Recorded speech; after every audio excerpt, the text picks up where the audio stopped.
Welcome to class number 6 of our series from Creation Science Evangelism CSE Class 103. We're covering how the evolution theory has affected the rise of communism, socialism, Marxism, Nazism, all sorts of things, and it's going to take us a while to get through this whole session. We left off last week talking about Karl Marx, who wrote the 10 planks of the Communist Manifesto. We talked about plank number 1, abolish private property. You need to understand, everything Karl Marx did and thought after he got believing in evolution, well, everything seemed to be anti-God. Like, if God's for it, I'm against it. That seemed to be kind of his attitude. And everything he did in his 10 planks of the Communist Manifesto was against what Scripture teaches, unconstitutional, according to the American Constitution. Most of these things are. And so what we're going to cover tonight on income tax was going to be surprising to some, and others will say, yay, go get them, Brother Hovind. Some other Christians might say, oh, you shouldn't talk about that. Well, my philosophy is everybody should obey the law, including the government. Right? Real simple. I have not filed any income tax in 28 years. If there's a law requiring me to file something, I would like to see it. I have the entire Internal Revenue Code right here, thoroughly marked up, indexed. You're welcome to check out anything. I know the subject pretty well. I've been a long-time student of this topic, as my son would be glad to tell you. This is something I read a lot on, because I want very badly to be right with God. The Bible says, render to Caesar that which is Caesar's. I agree. It does not say render to Fred that which is Caesar's.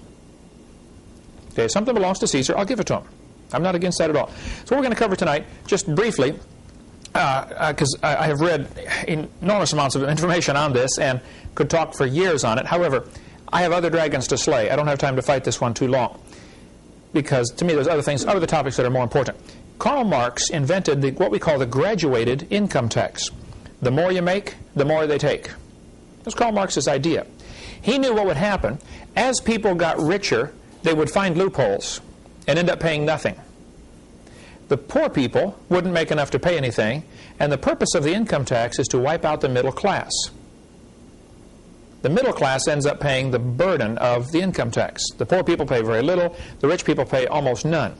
So his idea was a heavy progressive, that's a key word, income tax, which means the more you make, the more they take. On my website, drdino.com, under frequently asked questions, we have a question. It's about question number 40, but we add new numbers all the time, so it may not stay number 40, about how the IRS is tied into communism, socialism, and evolution, ultimately. See, God's method was very simple in Scripture. Each person paid a certain amount. Actually, in some cases, there were instances where they paid 10%. 10% went to support the Levites, the Christians of the day, and 10% went to support the government. Just flat tax. Everybody pays 10%. Okay? Karl Marx said, no, if you have a graduated income tax, then this will slowly discourage people from being honest. They'll figure out some way to lie, cheat, steal if they can, you know. And I sure don't want to be dishonest. It'll also encourage people that get to the top to look for loopholes, and this is actually going to wipe out the middle class. See, under communism, you can only have two classes of people, the very rich and the very poor.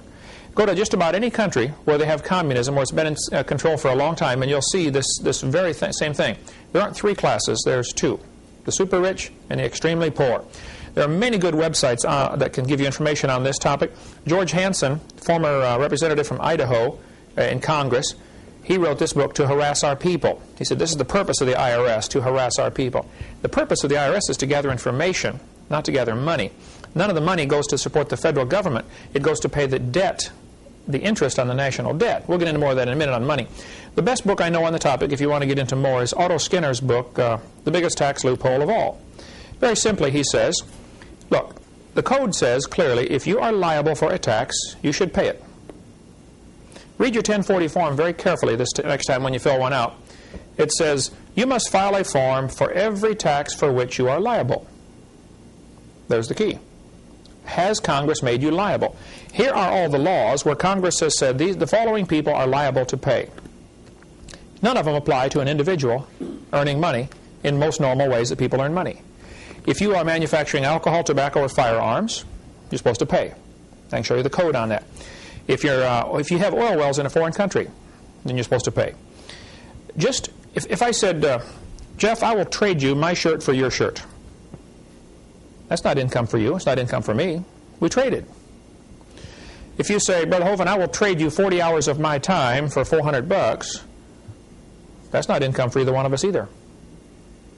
Now, if the doctor has gone to school all these years and he thinks his time is worth $200 an hour, and he says, hey, I'll trade you 15 minutes of my time for $50 for an appointment, that's not income. That's a trade. And Congress has ruled on, and judges and courts have ruled on this many times. That's exactly correct, okay? Income is corporate profits.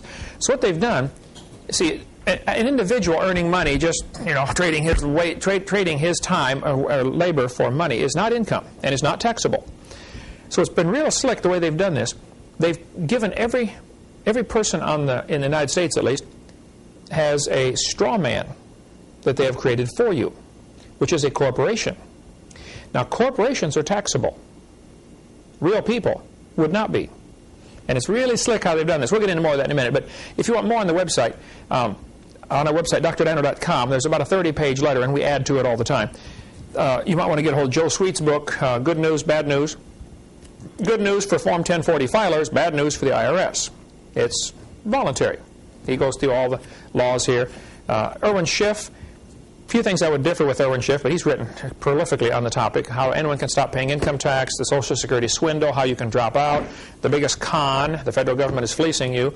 Erwin Schiff has written lots and lots of books on the topic and is very knowledgeable. I think he's got a few things incorrect in what he's doing, but he's successful. Okay, it works.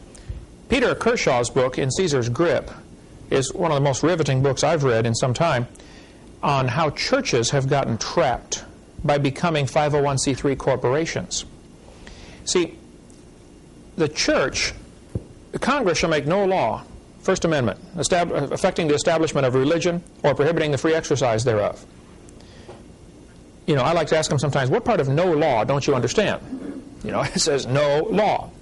Now, if a county passes a law that says we want churches to be taxed or whatever, just because the county passes a law, the courts have been clear on this. 16 American jurisprudence, I can look up the code for you, I've got it on my desk, but it says very clearly, if a law is unconstitutional, the unconstitutionality of that law starts the moment the law is passed. You don't have to wait till it's proven to be unconstitutional. If it goes against the Constitution, it's not a law at all. And you're not under no obligation to obey it. So if a church gets incorporated, now they've put their head in a noose, because now they have to abide by all sorts of rules and regulations, because they're not really a church, they're now a corporation. The government gives corporations the right to exist. And that's what has happened in the last 100 years. Many churches have become incorporated. If a church is not incorporated, it's just a real, true New Testament church. They answer directly to God. The church does not have permission from God to give away God's authority. So since our ministry here, Creation Science Evangelism, is under the auspices of Faith Baptist Fellowship, an unincorporated church, I don't have God's permission to put God under some other sovereign. Okay? It's a sovereignty issue. If you got on board a Chinese ship out here in the harbor, you're under Chinese law. As soon as you cross over that railing of the ship and board the ship, you're under Chinese law, even if it's an American harbor. The church is sovereign because God is sovereign, and we're doing God's work, so we're under His authority. As long as we're under His authority, we're fine. If a church, though, becomes incorporated, which 99% of them have done, here in Pensacola even, and all over the country, they are now no longer truly a church. You hear the preachers get up and say, the head of the church is Jesus Christ. Oh, yeah? Not yours, it's not. The head of your church is the federal government. They give rights to create corporations, and why do you ask permission from them to exist? Which is why a true church, we can go off on a lot of rabbit trails here, and I'm sure we'll get 1,000 phone calls. A true church should not get building permits. They should build better than the code. Obviously, you want to be safe. We're not trying to get out of anything or trying to save any money, but you simply cannot ask permission from a county to do something that belongs to God's church. Now, people argue about that. Now, our country was started 225 years ago by people who had the attitude of, King George simply is not the authority. I mean, churches split over should we be loyal to King George or should we, do what's right. And good people split over these issues. And I've read lots on the topic, and I certainly don't want to, I want very badly to be right with God. I don't want to disobey Scripture. I don't know of any Scripture I'm disobeying. I don't know of any law I'm disobeying on this topic. But I have not filed any income tax in 28 years. I don't keep any records. I'm not required to. There's no law requiring me to. If I did keep records, and if I did give that to the government and fill out a form, 1040 form, under penalty of perjury, I hereby declare the following information is correct, that form becomes their evidence to prosecute me. Well, first place, the 14th Amendment outlawed slavery. Does the IRS pay you to keep records for them? Well, no. Now, why does that sound like slavery to me? You're doing their work for them and they're not paying you? Fifth Amendment says you don't have to offer evidence to incriminate yourself. Okay. Well, how do they know how much money you made? You told them when you filled out that form. They're going to audit 1 out of 3,000 returns, generally. Mine's not in the pile. My chances of being audited are 0 out of 1,000, or 3,000, or 10,000. They just won't do it. If they come to your door, there's all sorts of things you can do there, which is, again, a long story. I'm not the least bit afraid of the subject. I've read thoroughly on it. I'll go with anybody to the IRS and say, here, arrest me if I'm doing something wrong. Show me the law. I'm not breaking any laws. I'm trying very hard to obey God. But I also don't want to waste a lot of time on this topic. So I'm going to take 10 minutes, explain my position, and then leave. I'm sure we're going to get 1,000 phone calls. We've already got them. We have a 30-page letter on my website, or we'll send it to you in writing, a typed-out version if you don't have access to the Internet. And then in that letter are lists of, probably 20 people who can help you with the details, should you decide to, retain your rights as a true American citizen. We'll get into more on who's an American citizen later. What I want to cover in this class, though, is Karl Marx invented this. Reagan, in one of his speeches, mentioned that Karl Marx was the founder of our income tax system in America. Interesting confession. Keeping in mind that Karl Marx was a strong believer in evolution and wanted to do anything he could to go against this book. See, according to this book, ownership of private property is extremely important. You can't really have freedom unless you own your own property. If you're renting or if you don't own the property, you really can't have the type of freedom that God envisioned for His people, which is why He had the system of laws. But let's go on here now. So check our website if you want more information on that, or if you want to read some of my books, you're welcome to give me a call. I can tell you where to get them. You want to mention the book Hush Money? The book Hush Money is the shortened version of this book. This is an extremely thorough book dealing with churches and how they should not be incorporated and what to do if you are and how the problems that come in. And I really, really enjoyed it. Peter Kershaw lives in Branson, Missouri. He also has 2 chapters out of this book, which he's put in a little booklet form called Hush Money, which we sell. We sell both of them on our website or in our ministry there. So it's just a short version of this bigger story. Okay. Item number 3 in Karl Marx's Communist Manifesto was abolish the rights of inheritance. Item number 4 was confiscation of property rights. Item number 5 was a central bank. Now, you need to understand the history a little bit here. Back in 1800s, banking was a big problem. The Bible says very clearly that the love of money is the root of all evil. There have always been people who wanted to control the entire money supply, and with that they know they can really control the country. The central bank was created in America in 1913. This book here, The Creature from Jekyll Island, is an awesome book if you really want to get into what happened. Jekyll Island is a resort island off the coast of Georgia. A bunch of super rich gazillionaires had a secret meeting there back in 1910, 11, 12, 13, somewhere in there. And they came up with a way to control the money of America. They said, what we want is a system of banks. The banks will issue the currency. And by us issuing the money, we can control and create inflation. We can create depressions whenever we want. But we don't want the people to know what's going on. So we have to give it a name that will make it sound like it is part of the government. So they give it a name called Federal Reserve. There's nothing federal about it, okay? It's not part of the federal government. The Federal Reserve is a private banking cartel of super rich guys who control the currency of America. It's really strange. The United States government prints these bills, costs them about 3 cents a piece to print one. They give them to the Federal Reserve. The Federal Reserve rents it back to the United States for $20 plus interest. Congress has the authority, according to the Constitution, to coin money. And the word coin is very important. You coin, you stamp gold and silver into coins. And it was clearly spelled out how many ounces, or grams of gold would be considered $1, et cetera, et cetera. And as long as we were on the gold or silver standard, there were very few problems as far as runaway inflation and stuff like that. What's happened now that we have paper, they've taken away our gold and given us paper. The next step will be to take away the paper and give you electronic signal, which costs them nothing. That'll be a plastic card, debit or credit card, and the next step beyond that is a little chip which goes in your hand. Right now, you go to the store, they run your groceries over the scanner, you hand them your paper, and they take it. Right? The day will come very soon when they're going to say, I'm sorry, we don't take paper, we only take credit card, electronic money.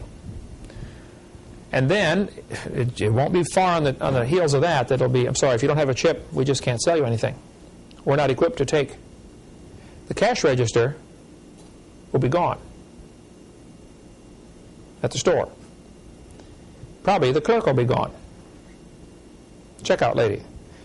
Just like the commercial they've had on TV a bunch of times. The guy's walking through the store stuffing things in his coat, How many seen that? The guy's got the big trench coat on. As he's walking through, he's putting all kinds of things in his pockets. As he heads toward the door, the security guard is walking to meet him. And as he's just about to go out the door, the security guard grabs his arm and says, excuse me, sir, you forgot your receipt. Have you seen that commercial? Oh, it's incredible. That's where we're headed. A cashless society. And it's going to sound, wow, this is great. Look, I don't have to carry my wallet. You can't have checks, stolen. There are no credit cards. And it's going to sound great, but you're going to lose every bit of privacy. The Federal Reserve was created in 1913 here in America. The Bible says, love of money, root of all evil. So whoever controls the money has the power. And this goes right back to the evolution philosophy. Karl Marx knew if communism was to succeed, you have to have a central bank. The Bible says, the rich ruleth over the poor, and the borrower is servant to the lender. Now, you probably all think you have some money, but you don't. You have a debt note. This is a $20 debt note. This is not money. This is a symbol that we are in debt to the bankers, $20. This is a reminder. This is the note to remind us that it's due. And we owe them, I don't know, some people argue about how much it really is. Estimates range up to $17 trillion. Who knows how much it really is? But for centuries, the alchemists had tried to find a way to turn lead into gold. Lead is cheap, gold is expensive. They were looking for ways in the laboratory to turn lead into gold. And the alchemy, thinking, alchemists, they slowly became, today, the chemists. And chemistry, of course, is a great science. I enjoy chemistry, but alchemists tried to figure out a way to turn lead into gold. They never did succeed. Okay? The bankers have discovered a way to do it. They start wars, and they finance both sides. We'll loan money to both sides of this battle. Okay? When the lead stops flying, the gold rolls in as interest on the national debt. Because now both countries owe money to, guess who? The bankers. So in one sense, they don't care who wins, because they're going to collect interest either way. Sometimes they'll try to control and make the right side win so that they'll make sure they get the interest out of both sides. During World War II, U.S. debt rose nearly 600%. Japanese debt rose 1,348% during the war. French debt rose almost 600%. Canadian debt rose 417%. Guess who we owe this money to? These bankers. There's several families of super rich gazillionaires. They have nearly all the money in the world, and they want it all. They have most of it, now they want the rest of it. And everybody right now, everybody's so blinded, they think, wow, I'm doing fine, I got lots of money in the bank. No, you don't have any money in the bank. You have debt notes in the bank. I'll show you how it worked. Nehemiah said that we're in trouble because we have borrowed money. We put our sons and daughters into bondage to be servants. Right now, the national debt is such that our great-great-great-great-grandchildren won't be able to pay it off. And without getting into all the, we can talk for, there's whole seminars for years and years on the topic of what is real money and, how to fix the national debt problem.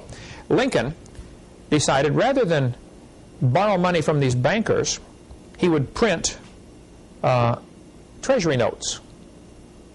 See, the Congress has the authority to print or coin money. To coin money they do.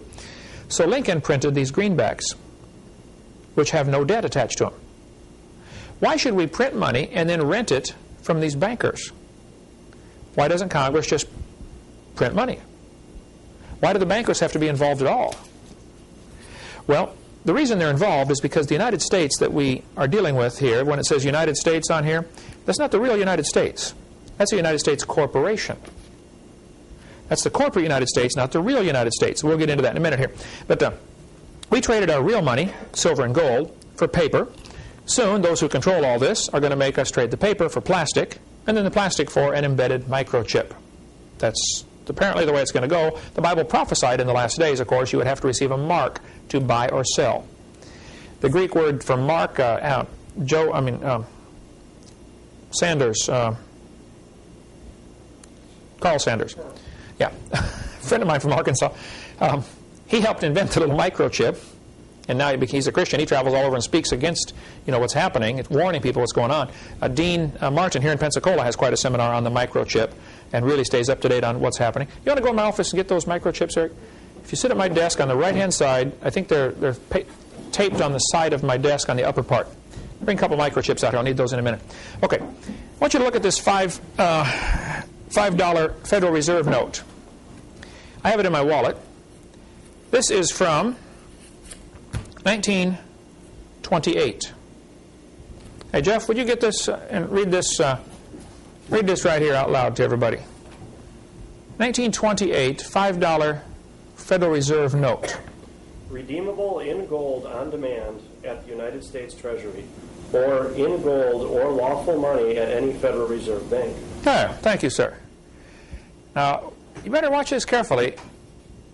The Federal Reserve had only been going now for about 15 years. It was started in 1913. People were nervous about this Federal Reserve back then, and they should have been. These are the bad guys, all right? It says, this note is redeemable in gold on demand at any United States Treasury. So I could have gone in and said, here, I want $5 worth of gold. Give me my $5 gold piece. The argument that was used was, gold is awful heavy to carry around in your pocket. Let's give you a piece of paper to carry, and we'll keep the gold in the bank for you. We'll warehouse it for you. Thank you, sir. Here's one of the little microchips about the size of a grain of rice. That's the chip, as you will see, coming soon. Yeah, let's see if I can get a background where people can see that through that plastic bag. Here. Black backgrounds, that make it worse? Yellow background. There we go. Little bitty chip, about the size of a grain of rice.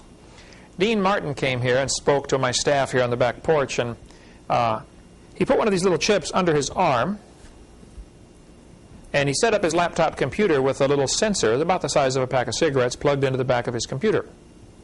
And he just walked past that sensor. As soon as he walked past, up on the screen of the computer came his name, address, social security number, bank account number, all of his files. The chip only holds a little alphanumeric number. It doesn't hold all this information, but it's the number. The number then triggers the computer to look up that file, and up comes everything on that person. They're getting technology better and better and better, where they can read these farther and farther away. This little card, see, Steve, do you have your military mark card? You know how much information is kept in a military mark card? You have yours there, right? Really? The military is going to be the ones that they do this to first, because they have a little more control over them. The next step, though, is make it for all the civilians. This is just a blank plastic card. I wrote Dean Martin's phone number on there, but this is actually a smart card. There's a computer chip in here. Dean, yeah, you can see the access to it on here on the mark card.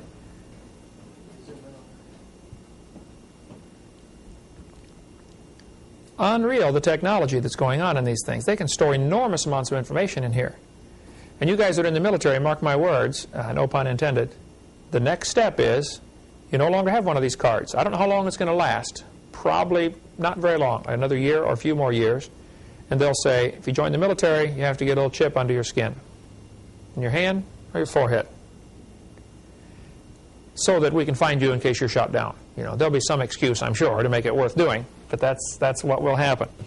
There's actually a computer card here, a computer circuit in this little card. You can call Dean Martin in Pensacola, 850-455-5011, if you want more information on the chip, because he speaks on that. But back to money. What is money? Well, this says I can redeem this in gold. Redeem means trade it in, buy back. I can redeem it for gold at any United States Treasury or in gold or lawful money.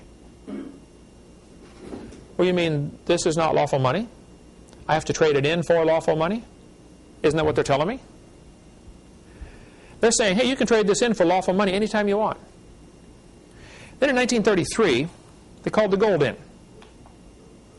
March 6, 1933, Roosevelt declared to Congress that Congress of Governors that a national state of emergency existed. Who remembers what's going on in 1933 in America? Depression. The Depression was purposely caused in 1929, October 29. They purposely crashed the economy because they controlled the money through the Federal Reserve System. The Depression was deliberately engineered. Then, when people had suffered for a few years, they said, boy, have we got a deal for you. We've got the solution to your problems. Everybody come down and get a little number called a Social Security number. That's when it was introduced, during the Depression. Otherwise, people would have never got taken a number. By the way, Social Security is also voluntary. Okay? And I'll get 1,000 calls for that. Just read my website, please. It explains it all on there. He declared to the governors, he said, fellas, we have a state of emergency. The economy is falling apart. And he knew full well that it had been caused deliberately and could be stopped at any time. All they got to do is loosen up the money supply, let more money out. If they want to cause a depression, you tighten up the money supply. There's just not enough available out there. Everybody says, boy, I'd like to buy a house, but you know, I just don't have any money. Pretty soon all the hardware stores, well, nobody's buying stuff anymore. Lumber companies, well, nobody's buying our lumber, and it just trickles down very quickly and crashes the economy. So Roosevelt said, we have an emergency. I need special powers. I would like you governors to go back to your people and tell them that I need to have the authority to issue executive orders to fight war. See, during wartime, the Constitution is suspended, and the President can issue an executive order. How many have heard of executive orders before? Been quite a few of those flying out of the White House the last 10 years, haven't there? So they said, yep, we'll go back and recommend to the people that you be given emergency powers only as long as the emergency exists. So they declared a state of emergency in the mid-1930s, gave the President the power to issue executive orders in order to fight the enemy, which was the economy, which was a paper tiger. They had created it themselves, okay, created this enemy. Roosevelt said, now this is only to last during the state of emergency. Well, guess what? That was mid-1930s. It has never been lifted. We are still under state of emergency right now. What, 70 years later? So in 1933, March 9th, Congress voted to give the President of the United States and to the Secretary of the Treasury the emergency powers sanction to wage war through executive orders. The 1917 Trading with the Enemy Act was amended to include citizens. In other words, you can be a citizen of the United States and still be an enemy of the United States if you own gold. Anybody that owns gold is considered an enemy of the United States because, after all, the economy is hurting and the government needs the gold. Turn your gold in. We'll give you paper for it. And, you know, you keep this paper, we'll keep your gold. And if you don't, you're an enemy. You can be arrested. You can be arrested for having gold. Follow the yellow brick road. Remember that, okay? From Wizard of Oz, OZ, abbreviation for ounces, for gold. That movie was all about the same thing.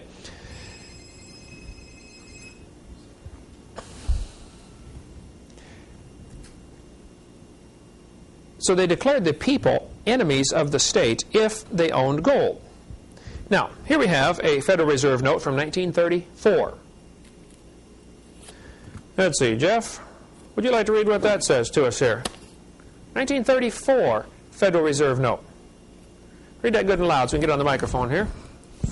This note is legal tender for all debts, public and private, and is redeemable in lawful money at the United States Treasury or at any Federal Reserve Bank. There we go. Thank you, sir. Notice it no longer says I can trade it in for gold. Did you catch that? 1928, you could trade it in for gold or lawful money. Now they just say you can trade it in for lawful money. Well, I'm still a little confused here. What is lawful money? If this isn't it, what can I trade it in for? One guy sent in one of these $5 Federal Reserve notes. He sent it into the Treasury and said, would you please redeem this for lawful money? They sent him back a Treasury note. Now, the Treasury notes have red ink on the seal. You don't see many of those anymore, okay, but they used to be out. I remember as a kid, I don't have one. I may have one in my coin collection, but Treasury note. And the Treasury note said the same thing. You can redeem this for lawful money. So he sent it back. Said, please redeem this for lawful money. They sent him a letter back that says, please be advised, Congress has not decided what lawful money is. Well, that's just simply not true, okay? Lawful money is gold and silver. So I could trade this in for lawful money, they said. Now, in 1957, they were still issuing these. Notice the blue ink on the seal. The seal has blue ink. Now, the seal has black ink, right? You can get them with red ink, blue ink, black ink. I'm not sure how many different kinds they create. This one is called a silver certificate. You can redeem this for $1 worth of silver. After all, you know, silver dollars are pretty heavy. They wear holes in your pocket. You don't want to carry all those silver coins. Let's give you a piece of paper. We'll hold your silver for you. Love of money, root of all evil, Bible says. Keep that thought in mind. So, now, the money doesn't say redeemable for anything. It simply says, this note is legal tender for all debts, public and private. Well, what on earth is legal tender? It always reminds me of tinder, something you start a fire with, you know. Legal tender. What on earth is legal tender? What's happened to our money? Well, we don't have any more. Many people are duped into thinking that they're obligated to go along with what's happening without protest. It is such a complicated web that they have woven to trap us in. By taking away the gold and silver, we no longer have the ability to buy anything with real money. Suppose you had a truckload of Confederate money from the Civil War. What could you do with it? Wallpaper your wall. That's about it, right? Someday, very soon, this will be wallpaper. You can't eat it. You can't wear it. You can't build a house out of it. Well, take a bunch of them, you could, I suppose. Absolutely useless piece of paper with some ink on it. Somebody once said the government of the United States is the only place I know where you can take a perfectly good commodity like paper, put some ink on it, and make it totally useless. Totally worthless. What good is that going to be? Well, again, we can go off on long rabbit trails there, but let me just give you the skinny version of what's going on. We, the people, created the government. Kent E. Hovind, John Doe, etc., these are real people. We create government. Now, government is an artificial, non-living, fictitious, called a person. Okay, but I'll use the word person in quotes here. Government is an artificial, non-living, fictitious person. Person in quotes here. We created government. People say, what is government anyway? Well, it's a consensus of what we the people want. The government owns, controls, regulates, taxes, assigns numbers to, fines, etc. Whatever it creates. See, if you create something, you own it.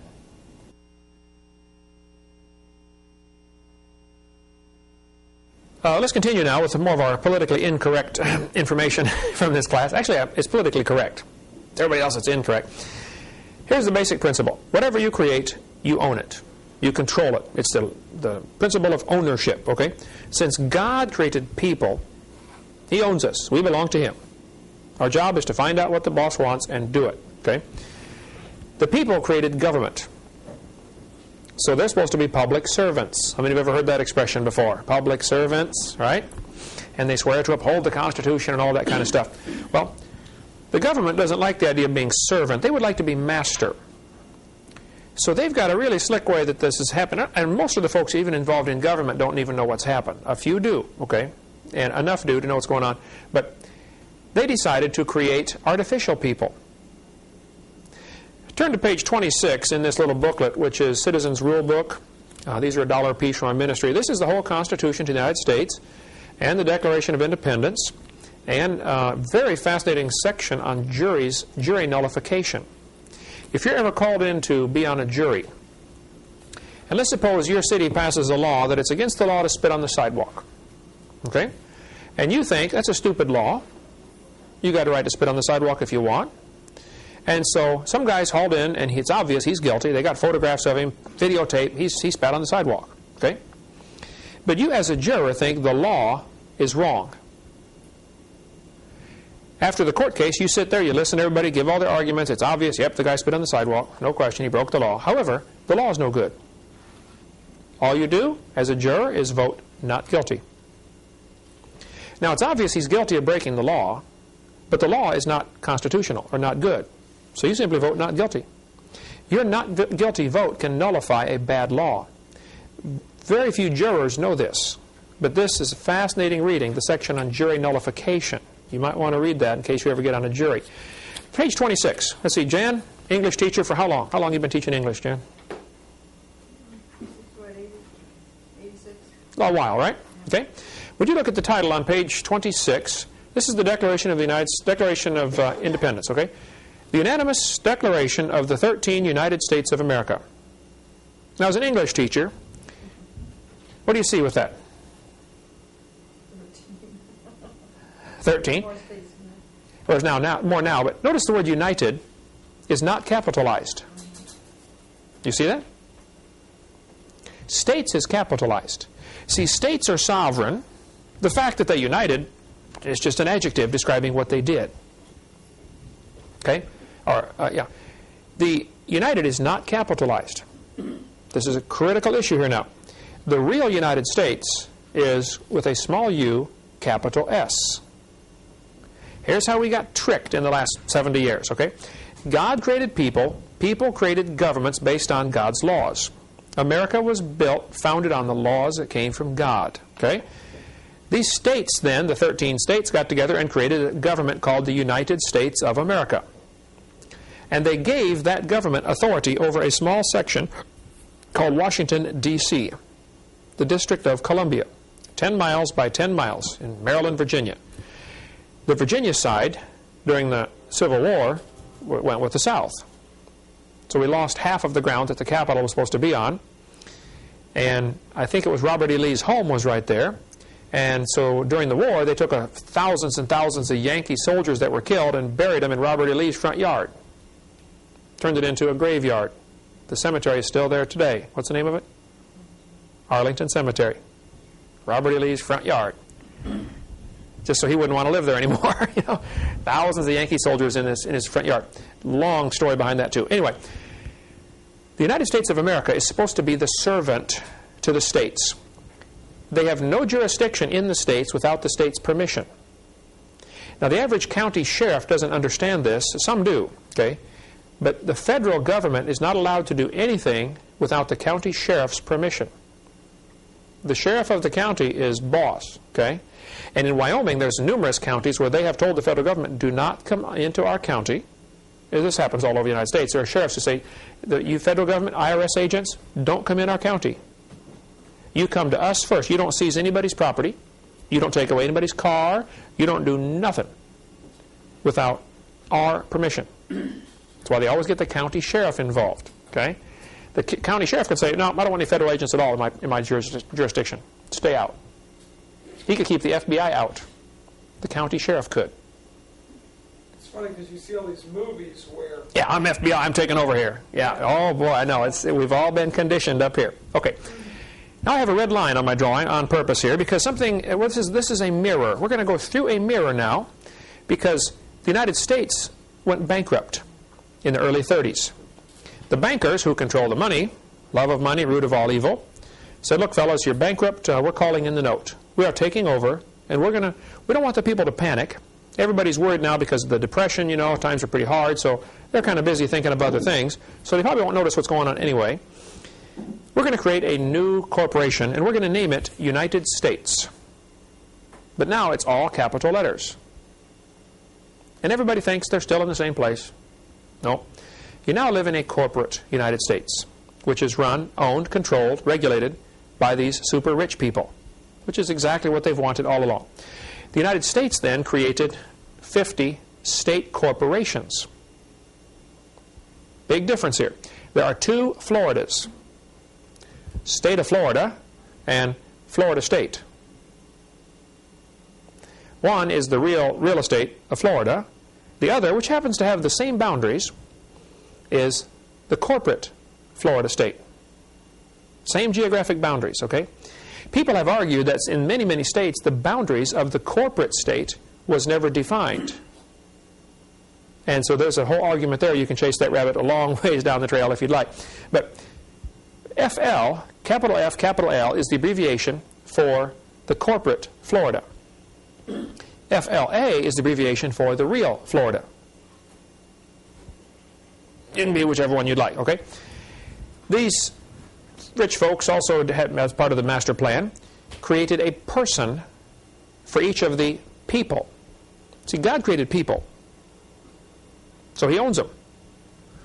The government created persons, so they own them. The person they create is called a straw man. Has no brain.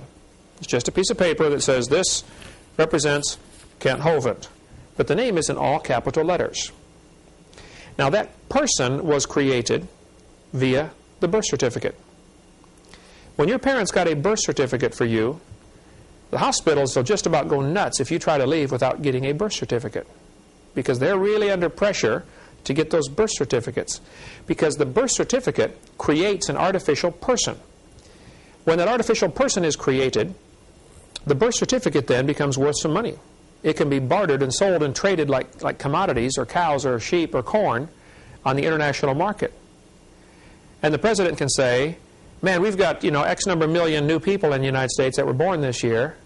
We can borrow more money now against their birth certificates. They are the collateral. We are, the straw man becomes the collateral for the national debt. So the bankers say, yes, we will loan you more money, but we want these birth certificates because we want to own and control these persons, and we will then collect taxes off of them. The average person is probably going to pay a certain amount of money per lifetime, and so they do an average. You know, what's this birth certificate worth? This person is probably worth, you know, so many $100,000 to us. And so they will loan money based on how many birth certificates they can get. A birth certificate is unnecessary to obtain, and you should not get one for your children when they're born. You can register the birth. You can notify them this child was born, but you don't need to get a birth certificate. Okay, so let's follow the yellow brick road here. God creates people. People create state government. State governments created the United States of America. Small u, capital S. Big difference here. The United States was created, which is the corporate United States. And very few people realize there's a vast difference between the two, okay? They created states. The states created persons. Up above the line, which represents a mirror. How many remember Through the Looking Glass? Or Dorothy? Not Dorothy. Who was the one? Alice in Wonderland. Went through the looking glass. There's all symbolic stuff here, okay? Above the line is Kansas. This is the real world. Below the line is Oz. Remember when Dorothy got out of the house? She said, we're not in Kansas anymore. Well, and after about 1935 or 36 in America, we're not in Kansas anymore, folks. Now we're in Oz. Now, in Oz, Dorothy met several interesting people. First place, she had, in the book, she had silver slippers. In the movie, she had ruby slippers, okay? She followed the yellow brick road, representing gold. Just the name of the city, Oz, is gold. Ounces, O-Z. Okay, they spelled it out for us. Gold. In this, there were some people she dealt with. There was a straw man. no brain. That represents the artificial person created by you, by the government for you, with your name on it, but the name's in all capital letters. Very important. Another fellow in there is called the Tin Man. The Tin Man in the movie represents commerce. He wants one thing. Remember, the first words out of his mouth were what? Oil. He's standing there rusting. I need oil, oil, you know. What doesn't he have? Tin Man doesn't have a heart. And commerce is ruthless. This is the way it is. You don't make it, tough. Okay? Heartless. The lion, apparently, a cowardly lion, represents England, that knew what was going on and didn't have the courage to do anything about it. I've got a great article in my file of billions of articles I have called The City, showing how that in England there's a financial district called The City in London. The Queen herself is not allowed to go in there without permission. This is the people that own the city, is the bankers, and they really run the world from the city. Nobody goes in there. I've heard that even the Queen, when she goes in, has to go in dressed as a pauper because she has to borrow money from these bankers. Love of money, root of all evil. Okay. When they get to Oz, they find out they go in and there's this huge wizard. You know, he's got this big old face and the flames and the smoke and the noise and all this stuff. At the end of the movie, they find out it's a little old man behind the curtain pulling some levers. Everybody's scared stiff of the Wizard of Oz. They find out it's all phony. There's so many illustrations you could make here. Satan does the same thing to the world. Everybody thinks, wow, look how powerful and how big Satan is. Well, he's a puny little man behind the curtain pulling some levers. And in the book of Ezekiel, it says, in Isaiah or Ezekiel, people are going to say at the end, is this the man that made the nations to tremble? This is Satan? Oh, come on. You got to be kidding. Is Ezekiel 28? Ezekiel 28, yeah. Is this the man that made the nations to tremble? They're going to look narrowly upon him and say, you got to be kidding. This is him. It's a little old man behind the curtain. Okay. So the straw man is called your corporate soul. Since the government created a corporate soul, they own it. Now, you have tied yourself to that straw man numerous ways. You've been using his Social Security number. You've been using his birth certificate to get things done. You've been using his driver's license. See, the straw man is owned by the government, so he's supposed to do all those things. They said, we want Kent Hovind, the straw man, to get a driver's license, to get a birth certificate, to get a marriage license, to get, blah, blah, blah, blah, blah. Well, this leaves you with four choices. Since they created a business in your name, you can, number one, do what they say, which moves you from right under God down to way at the bottom under the government. You are now a slave, because that's where the straw man is. Okay, he's way at the bottom of the totem pole. You can do what they say, which is what 90%, 95% of the people do. They don't know any better. They don't realize they're tied to this straw man because they've been using his name. Number two, you can cut the string and say, that's not me. I'm not that person that you say. Many people do that very successfully. You got to be careful, though, because they don't like the sheep getting out of the pasture because they intend to shear them once in a while. And so they're pretty bad about this. I'll show you that in a minute, what one guy did in Canada.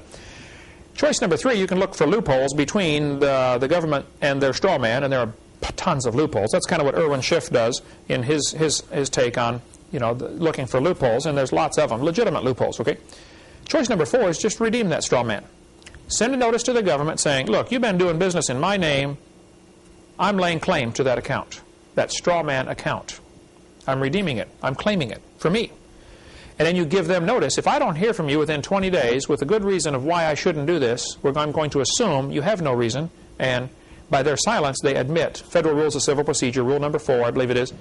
If you make a statement to the government and they don't rebut it, it stands as true. So you claim, that's mine. Where's your rebuttal? They don't respond. It's now yours. And that's called redeeming the straw man, which I have done, and anybody can do. We end up signing contracts that make us slaves of the government. Who gives the authority to get married? Where does the right to marry come from? God. God. Why do we ask the state's permission then to do that? Suppose I decided, suppose I could trick all of you into getting my permission to drive on the highway. If you came and you said, Brother Hovind, can I drive on the highway? I'd say, well, yeah, I want to make sure you're safe, so I want you to take a little test first. I want to see if you can drive well.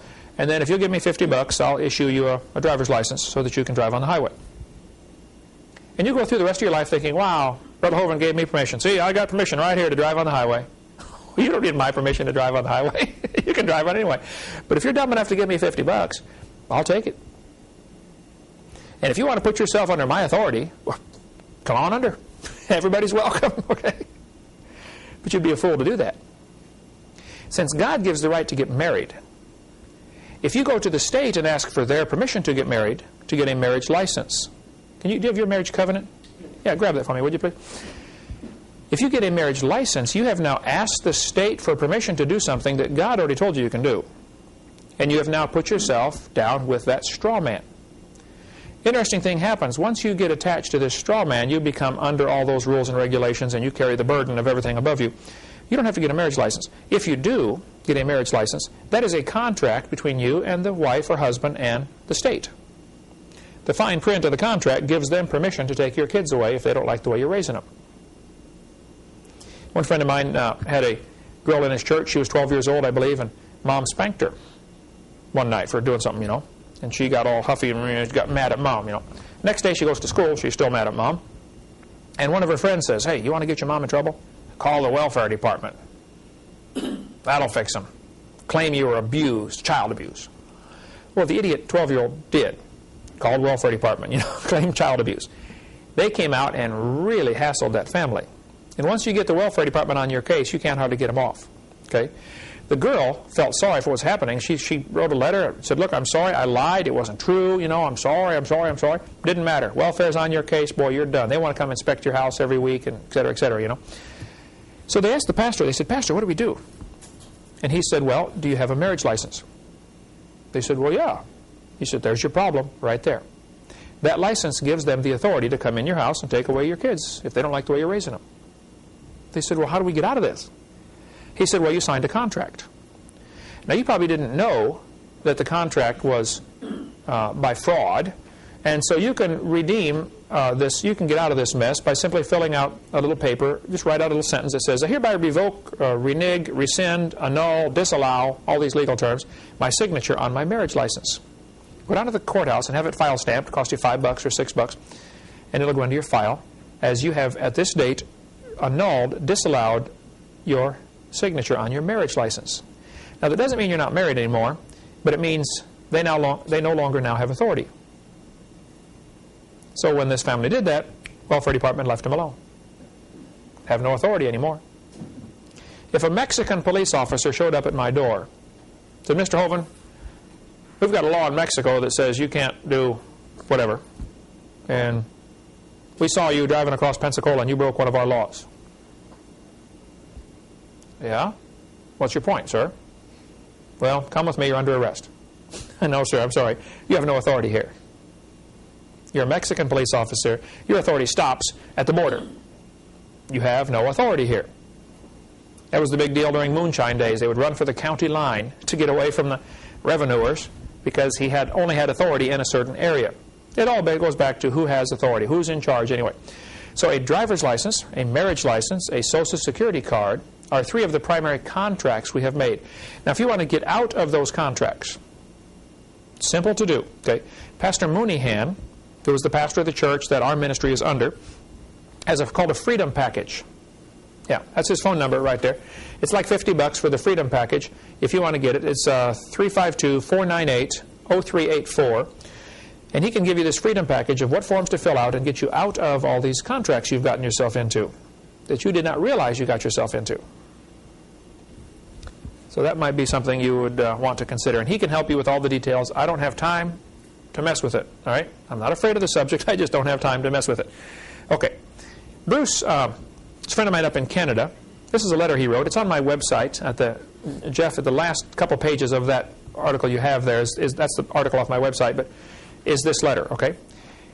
Bruce in Canada decided, God gave me the authority to drive. Why do I need the Canadian government's permission?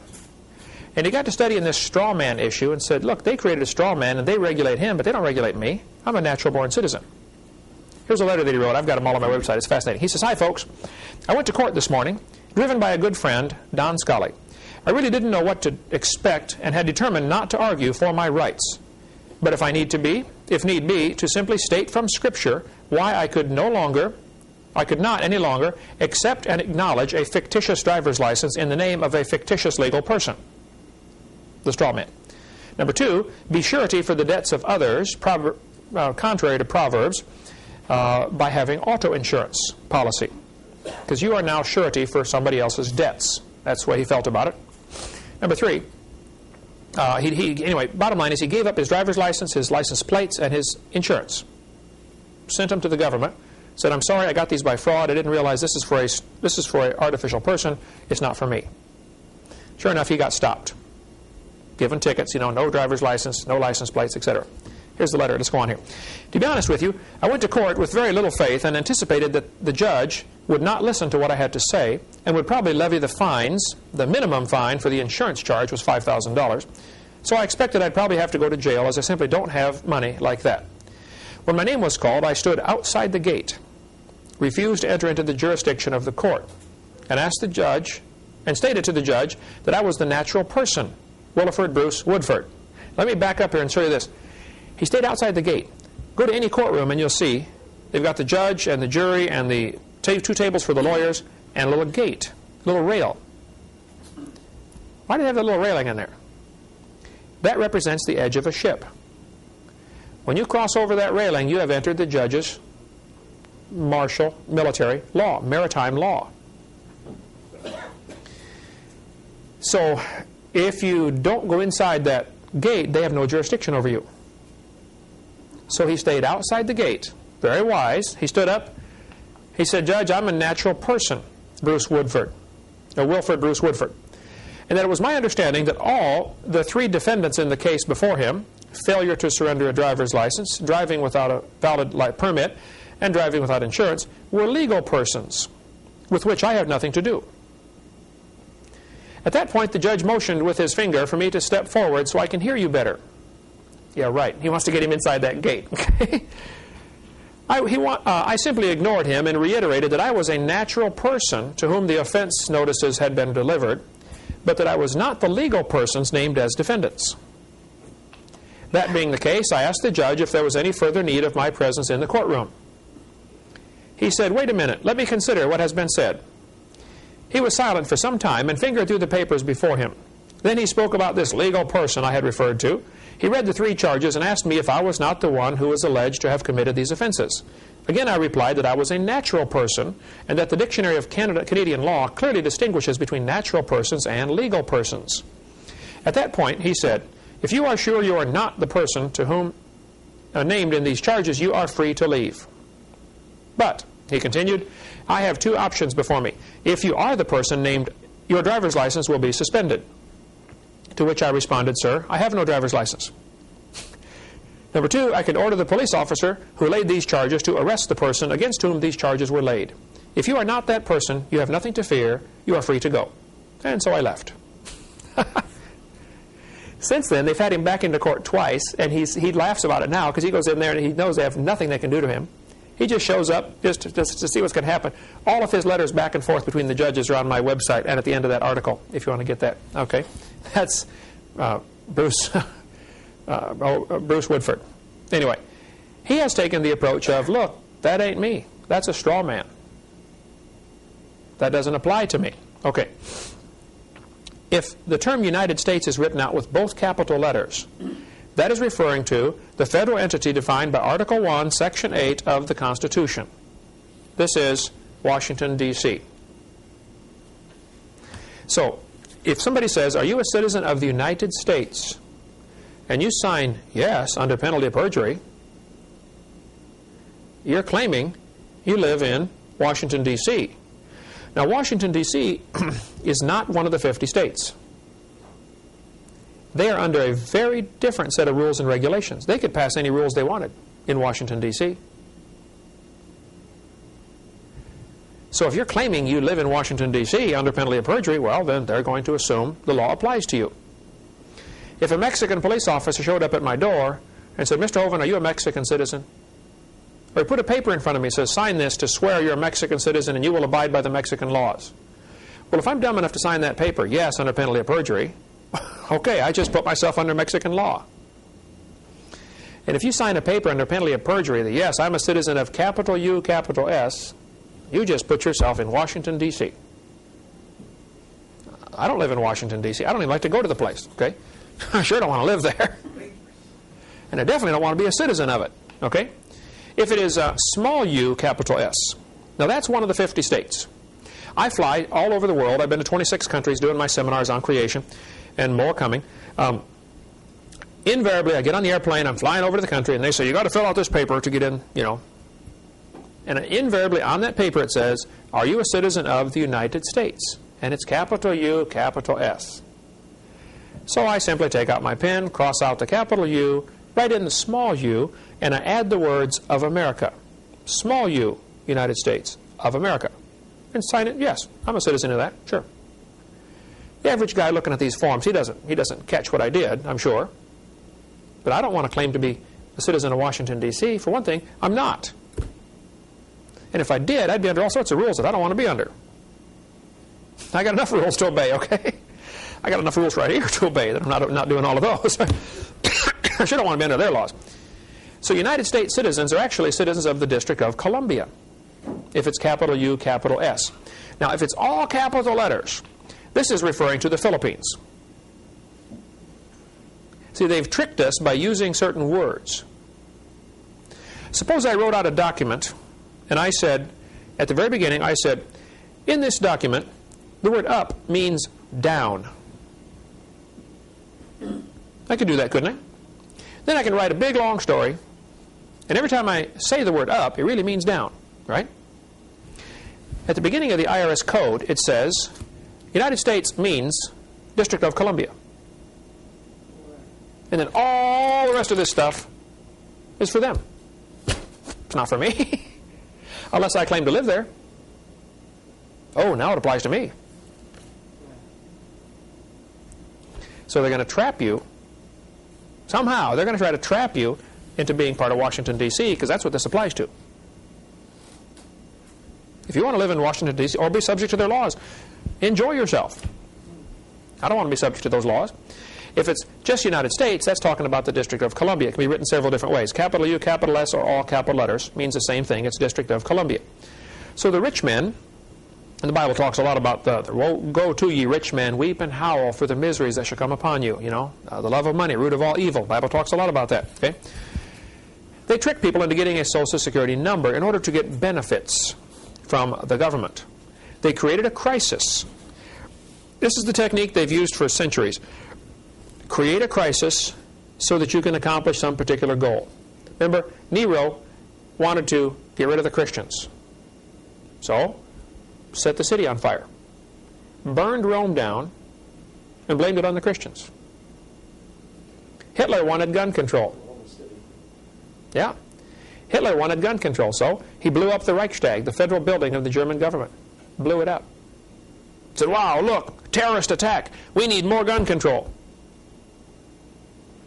The militias were growing like crazy in America after what happened at Waco. And they had gun control legislation that was stalled in Congress. People were scared of their government, and rightfully so. And they're trying to get more gun control regulation passed. And so the federal government blew up Oklahoma City Mirror Building to blame it on the militia. If you watch my video number 5, we've got a whole bunch of footage on there from the news footage. Right after, have you seen that, haven't you, Eric?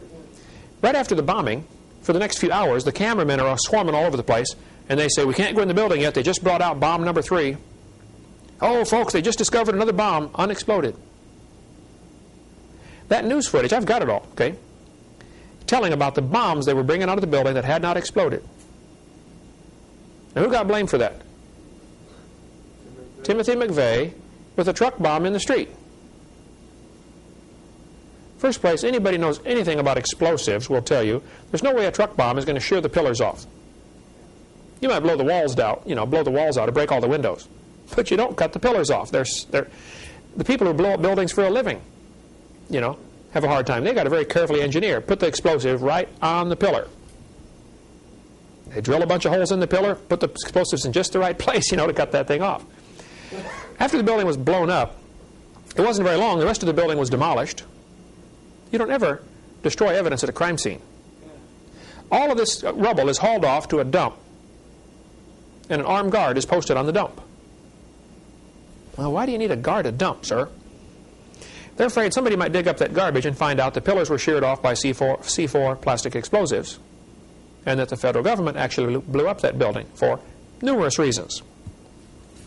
It sure did get the gun control through Congress. I mean, it passed right away. All you need is a crisis to make an excuse to do some illegal activity.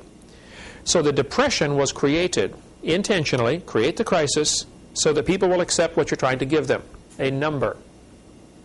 That's what happened. Here's a Social Security card that my wife got when she was a child.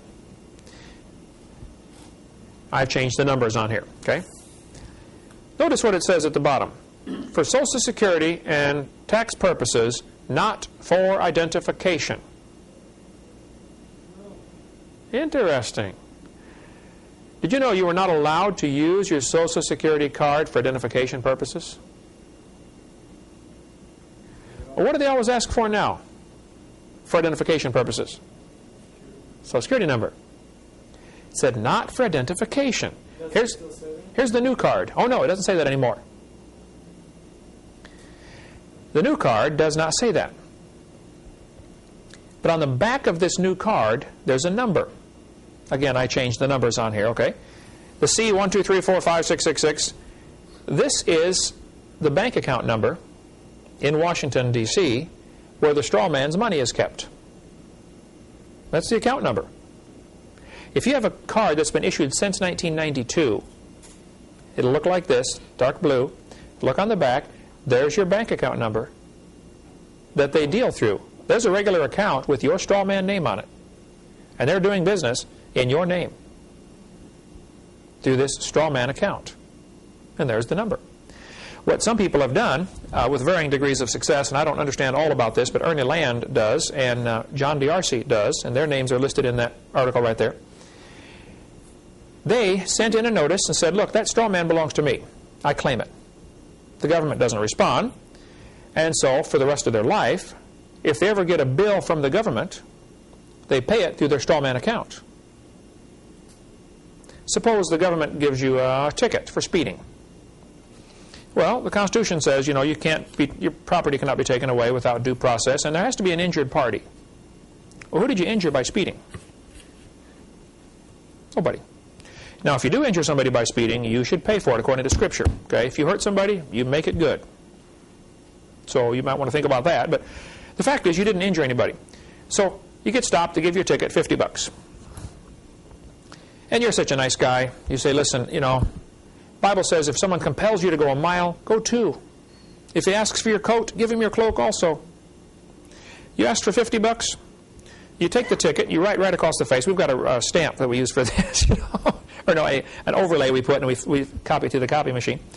It says, accepted for value. And I write in the amount, okay? I accept this $50, this $50 ticket you just gave me, and I'm going to give you $300 out of my straw man account. So I send a letter along with this copy of this ticket and accepted for value. I send all this to Robert Rubin, Secretary of the Treasury, Washington, D.C., and says, I want you to pay the county $300 out of my straw man account. Well, Robert Rubin now has a problem because their books won't balance. The ticket's only for $50. I'm wanting to give him $300. What about this extra $250? How does he balance the books? Well, he takes it out of the local sheriff's operating fund to balance the books. You owe us $250 now. So it cost them $250 to give me that ticket. IRS sends you a bill, $1,000. You owe us $1,000. Oh, listen, I don't want to fight anybody. Look, you want my cloak? Here, I'll give you my coat. I'll give you everything. I'll give you $5,000 out of this straw man account, which has, it starts off with $1.6 million when you're born. That's what they put in it, okay, to do business out of this account. And I don't know a lot more about it than that, okay? So you'd want to get with John D'Arcy or with Ernie Land on my website to get more information on that. But that's the account number, and it works. Tennessee, governor of Tennessee, I believe, or someone, sent letters to a bunch of the police officers and said, would you please stop giving tickets to these patriots because we can't afford this. It's costing us a fortune to give out these tickets. What about the account number for the older cars? I don't know. I don't know where that is or was. You can get a new card, though. Yeah, you walk in and get a new card. Anybody can. They'll give it to you. Okay? New ones don't say that. Okay? The account number for your debt account is on the back. People say you have to have a Social Security number. No, you don't. I do everything without a Social Security number. Go to the post office, pick up this form to get drafted. Selective service, you know. Look what it says. In yellow. Block 3. If you have a Social Security Social Security account number, it is mandatory that you include this information. If you don't have one, leave this block blank. Well, what does that tell me? I don't have to have one? Wouldn't you assume that's what it's saying? Certainly. Do you have to sign up for selective service? I don't know if you have to sign up for selective service or not. You can if you want to. But that's a good question. Probably Ernie would know that, or John DRC would know that. You know, those guys are up on all. That's a little out of my field of expertise, but I like studying about it. It's fascinating, you know. But they're much more knowledgeable on the topic than I am. Taco Bell was sued because they refused to hire a kid because he would not divulge his Social Security number. He said, that's private information. It's none of your business what my Social Security number is.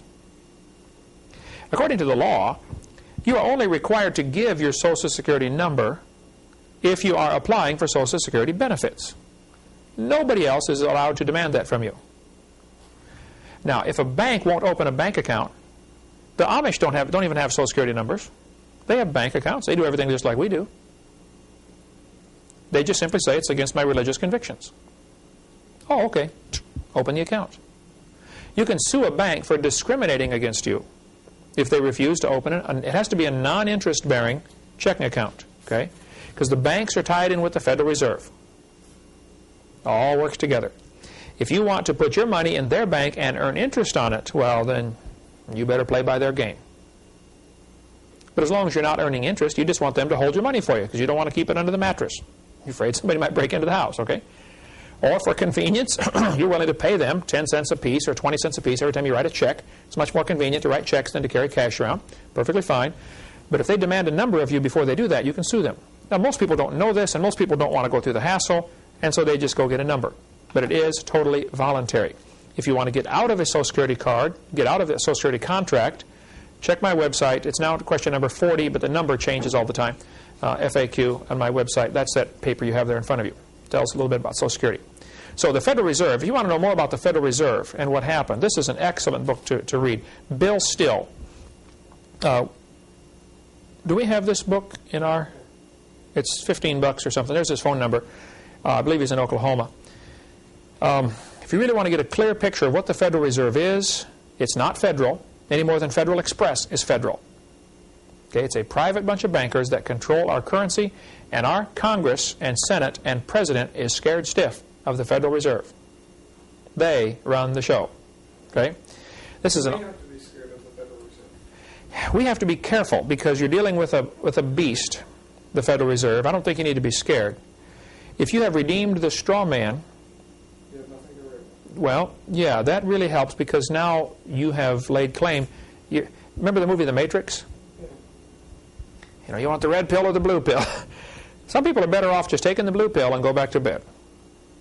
If you want the red pill and you really want to understand what's going on, you probably, I'll show you The Matrix. You might want to study some of these books to comprehend what's going on, because we have been trapped, okay? Just absolutely duped. You can't even pay bills anymore. You can't discharge a debt because you're giving them Federal Reserve notes. You're not paying cash for it. You're paying a note.